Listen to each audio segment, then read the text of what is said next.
विद्योदाम समप्रभां मृगपतिं स्कंदस्थितां भीषणां कन्याभिगर्भालकेटविलसत्तस्ताविरा सेवितां हस्तै चक्रगदाशिखेटविशिखं चापं गुणं तर्जनीं विभ्राणमनलात्मिकां शशिधरां दुर्गां त्रिनेत्रां भजे।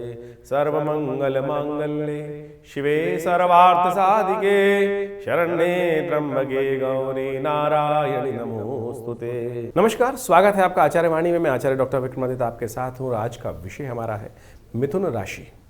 मिथुन राशि वालों के लिए जो फरवरी का मध्यकाल है, ग्रह नक्षत्रों का किस प्रकार का योग बना रहा है। देखिए, मिथुन राशि वालों की राशि के स्वामी हैं बुध, और बुध इन दिनों चल रहे हैं अस्त राशि परिवर्तन का योग बन रहा है उनके द्वारा। और ये राशि परिवर्तन का जो योग बनने वाला है, ये कई मामलों में आपके लिए बड़ा महत्वपूर्ण है, क्योंकि भाग्य में जाने वाले हैं। और भाग्य में गए हुए बुध जो हैं थोड़े अस्त जरूर हैं, लेकिन यदि ताकत मिल जाए तो कई मामलों में आपके लिए अच्छे योग बना सकते हैं। शुक्र महाराज इन दिनों आपकी राशि के दृष्टिकोण से राजयोग निर्माण कर रहे हैं, लेकिन राहु के साथ विद्यमान है। हर चीज़ के साथ कहीं ना कहीं ना कुछ जुड़ा हुआ है, ऐसा योग बन रहे हैं आपकी राशि के दृष्टिकोण से। बृहस्पति महाराज मार्गी हो चुके हैं, लेकिन वो आपके 12वें भाव में चले हुए हैं। लाभ के रास्ते तो बना रहे हैं, सुख देने के रास्ते बना रहे हैं, लेकिन खर्चे बहुत बढ़ाते दिखाई दे रहे हैं। ये स्थिति है ग्रहों की, समझना चाहिए मिथुन राशि वालों के लिए। चीज़ें ऑर्गेनाइज भी हो रही हैं, लेकिन चीज़ें आउट ऑफ जो है कंट्रोल भी जाने के योग बना रही हैं। तो हर चीज़ में सावधानी के साथ कार्य करने का आपको प्रयास करना चाहिए। मंगल हिम्मत जगा रहा है, लेकिन वक्री है, तो क्या हो रहा है, मेहनत जो है नेगेटिव तरफ जाने के योग बनते दिखाई दे रहे हैं। चीज़ों को ठीक करने के लिए आपको समय को समझने की आवश्यकता है। शनि महाराज भाग्य जगाने के लिए तैयार हैं, अंतिम समय में चल रहे हैं। बिल्कुल 30 साल बाद फिर भाग्य में आके बैठेंगे। लेकिन क्या हुआ है, जाते जाते शनि बहुत देके जाते हैं, लेकिन जाने से पहले शनि महाराज जो अंतिम 30 दिन है वो अस्त स्थिति में सूर्य वहाँ पहुँच जाएंगे और उनको अस्त करते दिखाई दे रहे हैं। तो ये फरवरी का मध्यकाल बहुत महत्वपूर्ण है, क्योंकि उसके बाद शनि अस्त हो जाएंगे। तो इस समय में जो लाभ लेते हो 30 साल के बाद फिर वो लाभ मिलेगा, इसलिए इस समय को सदुपयोग करने का आपको प्रयास करना चाहिए। ज्योतिष ऐसा नहीं है, देखिए ऐसा समझ के चले कि सूर्य निकल के आ रहा है, अब वो तो निकल के आएगा भी, फिर अस्त भी हो जाएगा। लेकिन अगर हम उस चीज़ को यूटिलाइज कर लें, उस सूर्य की एनर्जी को यूटिलाइज कर लें, तो क्या होगा कि बिजली जनरेट हो जाएगी, बहुत सारी चीज़ हो जाएंगी। लेकिन है ही नहीं वो उपयोग करने लायक, तो फिर क्या होगा। तो इसलिए बुद्धि का उपयोग चाहिए, कर्म का सही साथ चाहिए, और ज्योतिष का ज्ञान विज्ञान जो है वो सही उपयोग, सही समय को सही उपयोग की तरफ ले जाने का रास्ता बनाता है। ये आपको समझना चाहिए। इन दिनों जो ग्रह नक्षत्र चल रहे हैं, खासतौर पर ध्यान रखिएगा बच्चों के लिए। ये योग जो बना हुआ है अभी 2 महीने के लिए, खासतौर पर शुक्र राहु का योग जो है, जो मिथुन राशि वाले बच्चे हैं उनके माता पिता को ध्यान रखना चाहिए कि बच्चों का विचार जो है थोड़ा बदल सकता है। पढ़ाई में जो इस वक्त समय लगाना है, सफलता के लिए अग्रसर होना है, सफलता वाले भाव में राहु विद्यमान है शुक्र के साथ। वो कहीं ना कहीं मन को दिग्भ्रमित कर रहा है, मन को कहीं ना कहीं गलत भावनाओं में लगा रहा है। थोड़ी वासनाएं जाग सकती हैं और स्थितियों को थोड़ी सी जो है शक्ति जो है कहीं और उपयोग हो सकती है। ध्यान रखते हुए कार्य करना चाहिए आपको। तो सही समय समझ लें ग्रह नक्षत्र कहाँ किस दिन कैसा योग बनाएंगे आपके लिए, और उसको बदलने के लिए कौन सा रास्ता आपको अपनाना है। चलिए सबसे पहले आरंभ करते हैं 11 तारीख से 11 फरवरी का दिन, मंगलवार का अवसर, चतुर्दशी तिथि है इस दिन, और मंगलवार और चतुर्दशी का योग बन रहा है। सुंदर स्तवन का योग है। और ग्रह नक्षत्रों के दृष्टिकोण से यदि हम बात करें तो समय आपके लिए कई मामलों में परिवर्तन का योग बना रहा है। यह समय है सरलता के साथ कार्य करने का। मंगल आपकी राशि के लग्न में विराजमान है, और जो थोड़ा हठधर्मिता के साथ पुरुषार्थ ज़्यादा करा रहे हैं, लेकिन पुरुषार्थ के साथ साथ थोड़ी सरलता चाहिए। चंद्रमा स्वग्रही होकर द्वितीय भाव में बैठे हुए हैं, मन जो है थोड़ा सरलता के साथ कार्य करने की जरूरत। सरलता क्या होती है, व्यक्ति को झुकाती है। परोपकाराय वहन्ति नद्या परोपकाराय फलन्ति वृक्षा। जब वृक्ष फलता है ना तो थोड़ा सरल हो जाता है, झुक जाता है तो क्या होगा, फिर वो काम करने की तरफ रास्ता बन जाता है। तो यही समझने का प्रयास करें कि जो बड़े लोग हैं उनके साथ समझें, जो कि अरे भाई साहब आप बहुत बड़े हैं, हम छोटे हैं। बस ये भाव यदि ध्यान रख लिया तो यही उपयोगिता है, यही मैनेजमेंट है। मिथुन राशि वालों को यही समझने आना चाहिए इस वक्त जो थोड़ी सी एग्रेसिवनेस चल रही है, उसको सरलता के साथ आशीर्वाद लेकर मेवा प्राप्त कर लो। ग्रह नक्षत्र दिखा रहे हैं बहुत सारी चीज़ों में आगे बढ़ सकते हो। बुध इस दिन परिवर्तन की तरफ जा रहे हैं। बुध जो थे अष्टम भाव में चल रहे थे, कमज़ोर थे, अब वो भाग्य में जा रहे हैं, लेकिन अभी भी अस्त स्थिति में है। तो थोड़ा बुध को ताकत देनी पड़ेगी आपको लगातार, क्योंकि ये महीना जो है बुध का ऐसे ही चलेगा जब तक सूर्य उनसे बहुत आगे। अभी तो क्या है, तो ढाक में पात ऐसे योग बनते दिखाई दे रहे हैं। सूर्य बुध की युति जिस प्रकार की चल रही है, तो उसमें थोड़ी सी बुध को ताकत देने का प्रयास करें। हो सके तो नित्यप्रति एक काम करें, थोड़ी सी मूंग साबुत ले लें और कहीं पक्षियों को डाल दिया करें। कहीं ग्राउंड में गए हैं तो वहाँ पक्षी तो आ ही जाएंगे। जब हम कई उपाय बताते हैं तो बहुत सारे लोग विदेश से फ़ोन करते हैं कि भाई साहब गाय को आप उपाय बताते हैं तो पालक तो हम गाय कहाँ दें, वहाँ पे मिलती नहीं है। अच्छा चलो ये तो मिल सकता है ना आपको, हरी दाल मूंग की साबुत लेकर कहीं भी डाल दीजिए, पक्षी खा लेंगे। वो आपके लिए बुध को नेगेटिव प्रभाव जो है उसको पॉजिटिव करने के लिए रास्ता बना देगा, बहुत अच्छा रहेगा, ये करने का प्रयास कीजिए। बात कर लेते हैं 12 तारीख की, बुधवार का अवसर ही है इस दिन, और बुध को ठीक करने का उपाय हमने आपको बताया। इस दिन पूर्णिमा का योग बन रहा है, 12 तारीख को पूर्णिमा का योग है। पूर्णिमा भी बेहद खास है, माघी पूर्णिमा संक्रांति के साथ बहुत सुंदर योग बना। साथ में कुंभ का अवसर चल रहा है, तो जो कुंभ का जो अमृत स्नान है, शाही स्नान है, उसकी और ज़्यादा महत्ता बढ़ जाती है। ऐसे में घर में भी बैठ कर ये तीर्थ जल से स्नान कर लोगे तो वही पुण्य प्राप्ति का योग बनेगा। और यदि हो सके तो ध्यान से वहाँ पहुँचने का प्रयास करो, जो भाग्यशाली है जो ऐसे शुभ वेला में वहाँ स्नान कर रहे हैं। इसके साथ साथ ग्रहों का परिवर्तन का योग जो है, जो ग्रह क्या करने जा रहे हैं वो भी आप समझ लें। जो ग्रह हैं वो आपके बड़े अनुकूल चल रहे हैं, बहुत सारी चीज़ों में आपका मन जो है बिल्कुल वाणी के साथ साथ चलता दिखाई दे रहा है, उसका लाभ आपको मिलने के योग बन सकते हैं। लेकिन साथ साथ कुछ जुर्माने के साथ भी योग बन रहे हैं, क्योंकि बृहस्पति लगातार मार्ग स्थिति में बैठकर खर्चे बढ़ाते दिखाई दे रहे हैं। थोड़ा बुद्धि का सही उपयोग करने का प्रयास करें, आपके लिए अच्छा रहेगा। बुद्ध को ठीक करने के लिए गणेश जी का सुंदर स्तवन करने का प्रयास करें। चलते पानी में थोड़ा दूध प्रवाहित करने का प्रयास कीजिए, इससे आपका बुद्ध की जो शक्ति है वो पॉजिटिव हो जाएगी। इस दिन एक ग्रह और परिवर्तन की तरफ जा रहा है। 12 तारीख को जो सूर्य है वो परिवर्तन की तरफ जाएंगे, संक्रांति का योग बनेगा। आपकी राशि के दृष्टिकोण से भाग्य में जाकर सूर्य विराजमान हो जाएंगे। सूर्य संक्रांति जो कुंभ राशि में हो रही है, विशेष तौर पर जो हम बात कर रहे हैं मिथुन राशि वालों के लिए कैसा योग बनाएगी, भाग्य जगाने के रास्ते बना सकती है। लेकिन ध्यान रखने की आवश्यकता है, बहुत दो धारी तलवार का समय जो योग है इस वक्त, दो धारी तलवार जो होती है ना, ऐसा समय है। बहुत ज़्यादा नरम, बहुत ज़्यादा गर्म, ये स्वभाव रखोगे तो नुकसान हो। बैलेंस होकर चलने की ज़रूरत है, हल्के से फिसले कहीं ना कहीं स्थिति हो सकती है। ऐसे में कोशिश करें, छोटा सा उपाय हम आपको बताते हैं, वो करने का प्रयास करें, वो आपके लिए बहुत अच्छा रहेगा। आप यदि विशेष तौर पर इन दिनों मन को शांत रखें, मन को एग्रेसिव नहीं होना चाहिए। भाग्य को जगाने के लिए हो सके तो चांदी के बर्तन में पानी पीना शुरू करें। चांदी के 1 महीना जो है ना, ये चांदी का बर्तन का उपयोग करना आपके लिए समस्त प्रकार से कल्याण के योग बनाने वाला रहेगा। हो सके तो थोड़ा तीर्थ यात्रा, जितने इन दिनों तीर्थ यात्रा है, आपके सूर्य भाग्य में चल रहे हैं, भाग्य जगाने के लिए तीर्थ यात्रा जो है धर्मस्थल में जाकर, अरे मंदिर भी तो तीर्थ ही है, वहाँ जाके भगवान का बहुत ज़्यादा भागने की जरूरत नहीं है, इतना सा कार्य कर लो, ये आपके लिए बहुत सुंदर रास्ता बना सकता है।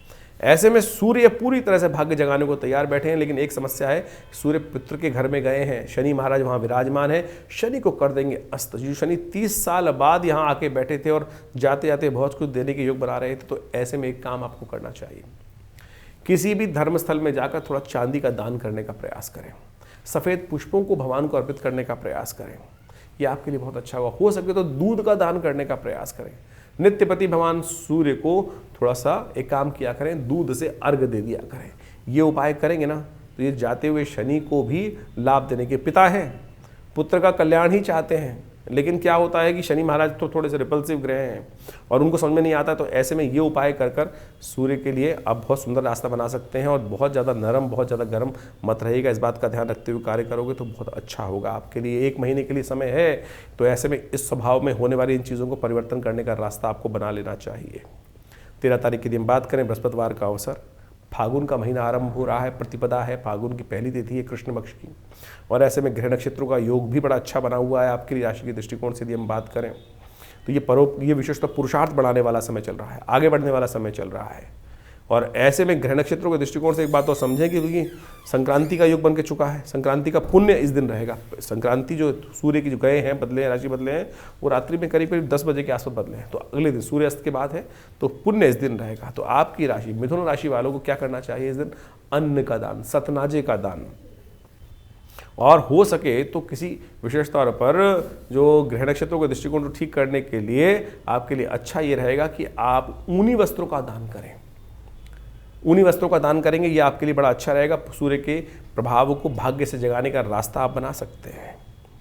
अब बात कर लेते हैं 14 तारीख की, शुक्रवार का अवसर है, द्वितीया तिथि है, और ग्रह नक्षत्रों के दृष्टिकोण से ये समय आपके लिए जो ग्रह योग बना रहा है, ये आपके लिए खासतौर पर समय दिखा रहा है कि थोड़ा स्वार्थ से सिद्धि होती दिखाई दे रही है। थोड़ा सा अपने काम को स्वार्थ की तरह करने का प्रयास करें। कई बार क्या होता है, हम परोपकार में काम करते हैं, हमें मन में ये भाव रहता है और खासतौर पे कैसा रहता है कि मैं ये काम कर रहा हूँ, किसी को पता चल जाएगा मेरा स्वार्थ है इसके अंदर। अरे पता चलने दो ना। सुर नर मुनि जन की रीति, स्वार्थ लाग करें सब प्रीति। स्वार्थ से मनोरथ सिद्ध होने के योग बनते दिखाई दे रहे हैं। अपने टाइम को स्वार्थ के साथ उपयोग करने का प्रयास करें, ये सबसे अच्छा आपके लिए रहेगा। तो यही उपाय करें, स्वार्थ से सिद्धि के योग बनते दिखाई दे रहे हैं।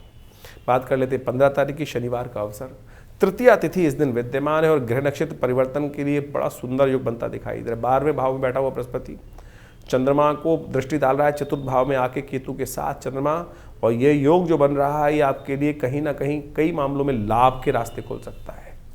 ये विशेष तौर पर लाभ के रास्ते के लिए बहुत बढ़िया सुंदर योग बनाता दिखाई दे रहा है। सही दिशा में सही कार्य करने की आवश्यकता है इस वक्त आपको। और ध्यान रखिएगा इन दिनों थोड़ा सा अपने बालों को न कटवाएं। ग्रह नक्षत्र दिखा रहे हैं कि यदि आपके बाल अच्छे रहेंगे, घने रहेंगे, तो आपके लिए समृद्धि का योग बनता दिखाई देगा। तो हम तो कहेंगे कम से कम 2 महीने इस वक्त ध्यान रखना चाहिए कि अपने बालों को नहीं कटवाना चाहिए। आपकी राशि के दृष्टिकोण से इस वक्त खास ये योग चल रहा है, तो इस बात का ध्यान रखते हुए कार्य करें। गजकेसरी योग विद्यमान है। 2-3 दिन आपके लिए कई मामलों में लाभ के रास्ते बनते दिखाई दे रहे हैं। बस थोड़ा स्वास्थ्य का ध्यान रखने की ज़रूरत है, इस बात का विशेष। तो गाड़ी घोड़ा चलाते वक्त स्वास्थ्य का ध्यान रखें, ये बहुत ज़रूरी। सड़क पार करते वक्त ध्यान रखने का प्रयास करें। अननेसेसरी के पंगे न लें, तो वो आपके लिए अच्छा रहेगा। शनिवार का अवसर है और शनि बहुत जल्दी अस्त होने जा रहे हैं। उससे पहले शनि का सदुपयोग भाग्य जगाने के लिए करें तो अच्छा रहेगा। ऐसे में हनुमान जी के मंदिर में जाकर उनको चूल्हा अर्पित करें, ये आपके लिए बड़ा अच्छा रहेगा। सुंदर मतलब देसी घी में सिंदूर मिलाकर हनुमान जी को अच्छे से लेपन करें और उनको उनका आशीर्वाद दें, ये आपके लिए अच्छा योग बनेगा। 16 तारीख रविवार का अवसर, चतुर्थी तिथि विद्यमान है और ग्रह नक्षत्रों के दृष्टिकोण से जैसा हमने कहा कई मामलों में ग्रह नक्षत्र आपके लिए स्थिति अच्छी करते दिखाई दें। चतुर्थ बैठा हुआ चंद्रमा ये कहीं ना कहीं लाभ दे रहा है, बृहस्पति से दृष्ट है। लेकिन फिर भी ग्रह नक्षत्रों में एक योग खराब चल रहा है कि जो आपकी बुद्धि को खोल नहीं रहा है। बुद्धि जो है बिल्कुल थोड़ी डंप होकर बैठी हुई है। तो ऐसे में आवश्यकता है सदगुरु की कृपा की, ऐसे में आवश्यकता है गणेश जी की कृपा की, क्योंकि गणेश जी बुद्धि के मालिक हैं। रिद्धि सिद्धि उनके बगल में बैठी हैं। हमने विवेकानंद योगाश्रम में ऐसे ग्रह योग को ठीक करने के लिए इस दिन गणेश यज्ञ का सुंदर आयोजन किया है। आप भी उस गणेश यज्ञ में सम्मिलित हो सकते हैं और साथ साथ नवग्रह शांति महायज्ञ भी रहेगा। तो आप अपने स्थान को आरक्षित करने के लिए जो संपर्क साध सकते हैं फ़ोन नंबर्स पे, उससे आपको लाभ प्राप्त होगा।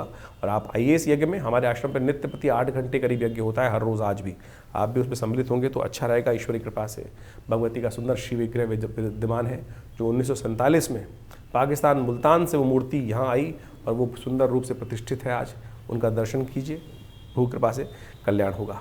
17 तारीख सोमवार का अवसर, पंचमी तिथि विद्यमान है और ग्रह नक्षत्रों के दृष्टिकोण से ग्रह योग बन रहे हैं, आपको सफलता की तरफ ले जा रहे हैं। जो मेहनत आप करेंगे बहुत जल्दी वो पॉजिटिव रिजल्ट्स लाने के लिए तैयार बैठिए। बस थोड़ा सा आपको ये ध्यान रखना है कि दुस्वाभाविकता त्यागनी है। पुरुषार्थ आप कर रहे हैं लेकिन मन में कहीं ना कहीं दुस्वाभाविक चल रही है, हाँ ना स्थिति ऐसे लगातार, क्योंकि बुध अस्त है। ये बुध अस्त होने के कारण से ये स्थिति मनोमस्तिष्क को थोड़ी परेशान करती दिखाई दे रही है। बुद्ध को साधने का तरीका जो है वो भगवान का, मन को साधने का तरीका क्या है? ध्यान योग का। ध्यान योग करें, शिव का ध्यान करें, ओम नमः शिवाय का जप करें।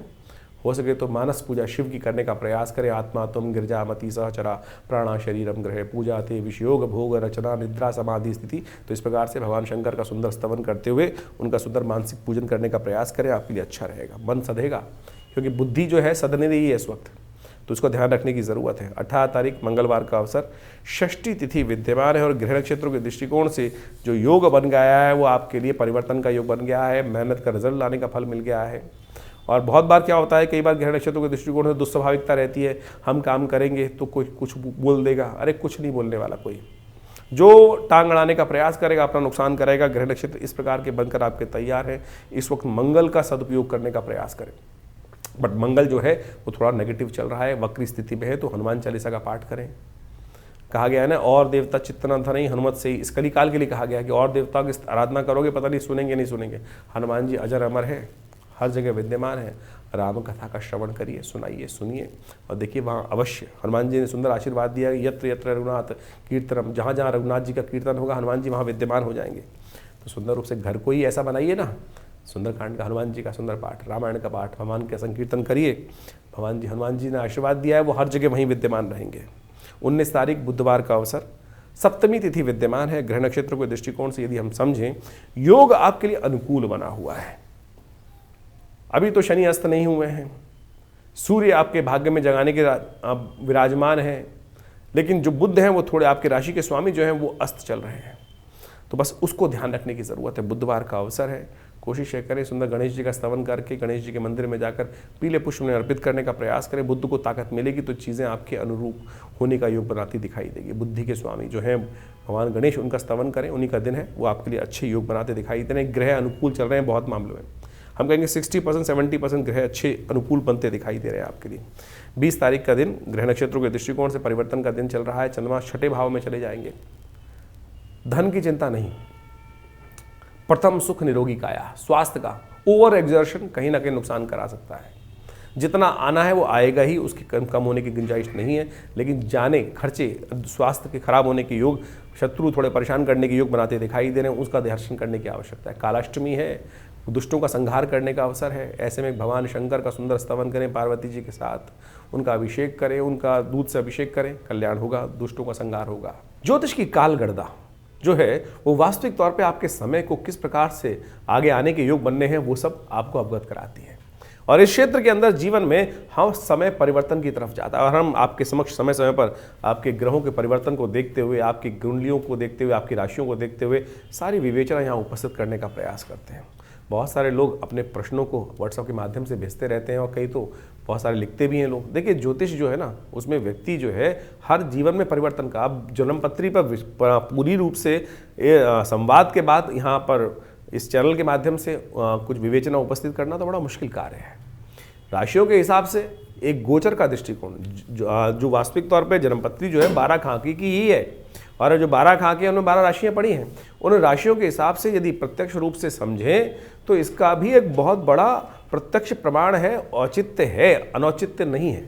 ऐसा नहीं है कि उसका औचित्य है ही नहीं, प्रैक्टिकलिटी है ही नहीं। बिल्कुल राशियों के अनुसार से बिल्कुल प्रत्यक्ष बहुत सारे चीज़ों को समझा जा सकता है। आपकी जन्मपत्री मूल रूप से है, बहुत कुछ है, लेकिन उसके बाद भी गोचर का प्रभाव जो राशियों के अनुसार से समझा गया है, बताया जाता है, वो बिल्कुल सबसाइड नहीं किया जा सकता है। उसको बिल्कुल प्रत्यक्ष रूप से प्रमाणित रूप से ही उपस्थित किया जाता है। हम प्रयास करते हैं इन समस्त बातों को आपके समक्ष अपने इस संवाद के माध्यम से रखें। समय समय पर परिवर्तन जो होता है उसका प्रभाव हर व्यक्ति पर पड़ता है, लेकिन देखिए मूल जन्मपत्री भी बहुत कुछ है, उसके अंदर विंशोत्तरी दशाएं, आपके ग्रहों की इंटरनल स्थिति क्या है, किस प्रकार से है, ग्रहों का योगा योग किस प्रकार से है। अब किसी की व्यक्ति की कुंडली में दरिद्र योग पड़ा हुआ है, कष्ट वाले योग पड़े हुए हैं, जो उनकी दशाएं उस प्रकार चल रही हैं, तो गोचर में यदि शुभ ग्रह आ भी गया तो उसको उसका प्रभाव मालूम ही नहीं चलेगा। और लोग ज्योतिष में जो राशियों के अनुसार से जो बताया जा रहा है उस पर प्रश्न चिन्ह लगा देते हैं। प्रश्न चिन्ह लगाना तो कहीं भी बड़ा आसान काम है। प्रश्न चिन्ह तो लोग भगवान पे भी लगा सकते हैं। प्रश्न चिन्ह तो किसी भी बड़े से बड़े कार्य करने वाले पे लगाए जा सकते हैं।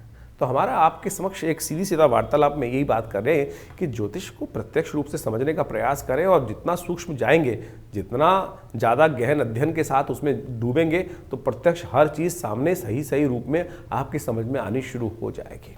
यहाँ लिमिटेशंस हैं जन्मपत्री के माध्यम से जो हम गोचर के दृष्टिकोण से, आपकी राशि के दृष्टिकोण से बताते हैं, तो उसमें एक बाह्य खाका ही खींचा जा सकता है, और हम पूरी तरह से निष्ठा के साथ ये सब चीज़ें बताने का प्रयास करते हैं। जहाँ तक उपाय की रही बात, अब हर रोज़ भारतीय संस्कृति में कुछ नया मुहूर्त है, नए उत्सव हैं, और पुराणों में उसके महत्व को बहुत सुंदर तरीके से दर्शाया गया है। तो उन उपायों को आप समय समय पर समझ सकते हैं।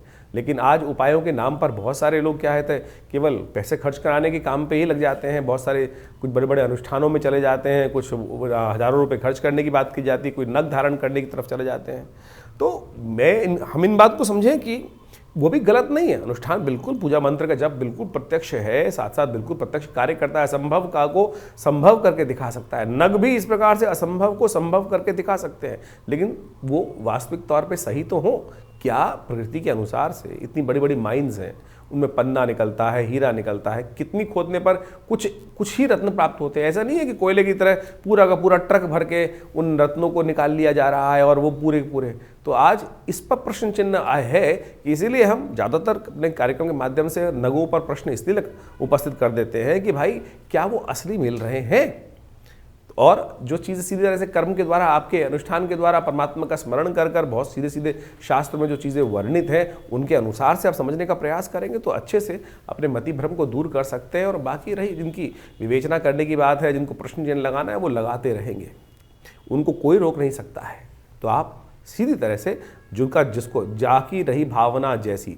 बहुत लोगों की भावना मन में इस प्रकार से फ्रस्ट्रेशन बहुत ज़्यादा है, कई लोग उल्टा सीधा बहुत ज़्यादा आज की तारीख में सोशल मीडिया पे हम देखते ही हैं, कुछ भी किसी के बारे में विवेचना उपस्थित कर देते हैं। तो हम प्रयास करेंगे समझें आपको कितना लाभ है, जितना आपको लाभ जिस चीज़ से मिल रहा है उतना ले लीजिए, और जो आपके लायक बात नहीं है उसको छोड़ देंगे तो अच्छा ही रहेगा। और इस प्रकार से समझते हुए कार्य करेंगे तो बहुत सारी चीज़ें आपके लिए अच्छी साबित हो सकती हैं। तो ये कार्यक्रम हम आपके समक्ष समय समय पर लेकर उपस्थित होते हैं।